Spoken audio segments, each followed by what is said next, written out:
I grew up in this area. I've been here all my life.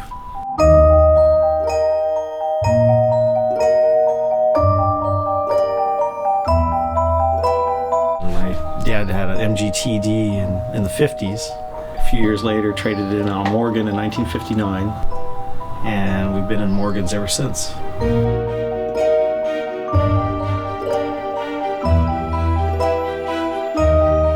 My name is Derrick Wilbur, and I restore Morgans, and I own Morgans, and love Morgans.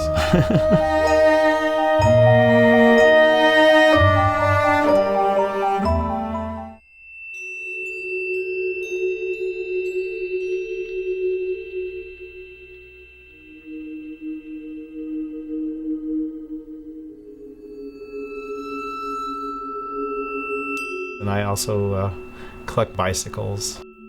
The classic bicycles I like to collect are the racing bicycles of the 70s and the 80s, all steel with lugs in the frames. Well, riding a bicycle is a lot like driving an old interesting car.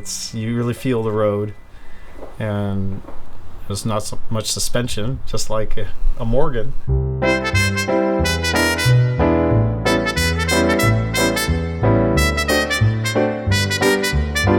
HFS Morgan started making cars with the Morgan three-wheeler in 1909, and in 1910 he started the Morgan factory, and still going on to this day. The Morgan three-wheeler was really developed to get around the tax laws in England. It was considered a cycle car, so therefore the taxes were much cheaper than having a four-wheeler car. And that didn't change till around 1936 when HFS started making four-wheeler cars. He still continued to make three-wheelers at the same time. I think the last three-wheeler was made in 1952.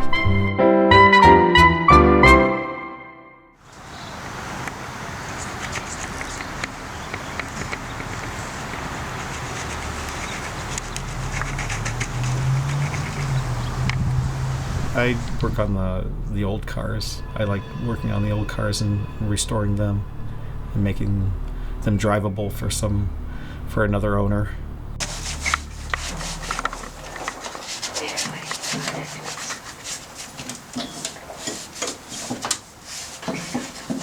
My whole family restores Morgans.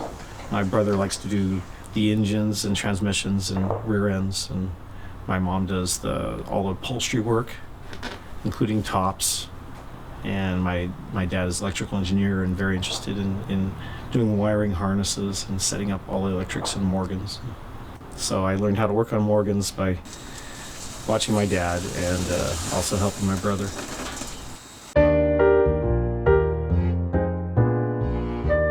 It's very extreme design compared to any car. It still has the old running board, swoopy fender styling. They're still making them today.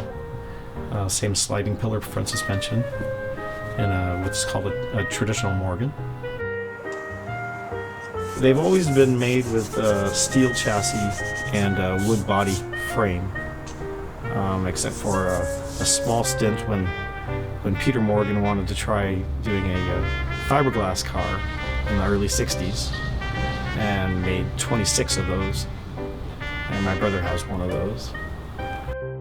I actually had a Morgan that was part of our family, destined for me since I've been 9 years old. I've been slowly restoring that car. It's not together yet. This is a +4. The +4s were using the Triumph motor. Morgan never developed an engine of their own, so they used different manufacturers. Comparing to the Triumphs at the time, the Triumphs were still a much heavier car, and so the Morgans generally ran better at the racetrack. And generally, they're very reliable, and they don't blow up too much.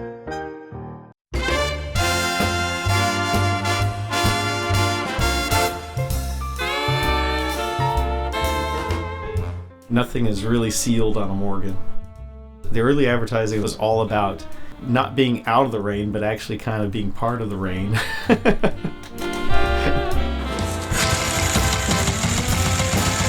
The driving of a Morgan, there's no power steering, so it's a little bit heavy steering.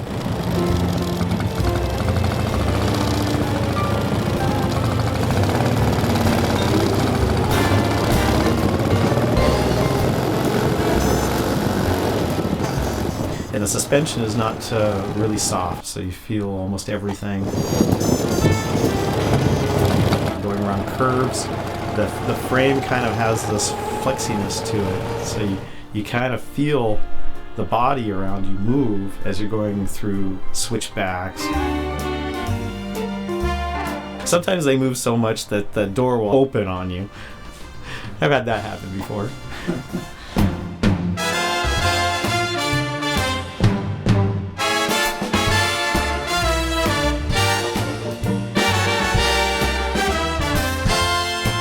When you're actually touching the gear shift lever, you're feeling all the energy up to that point in your hand, and it's just a wonderful feeling.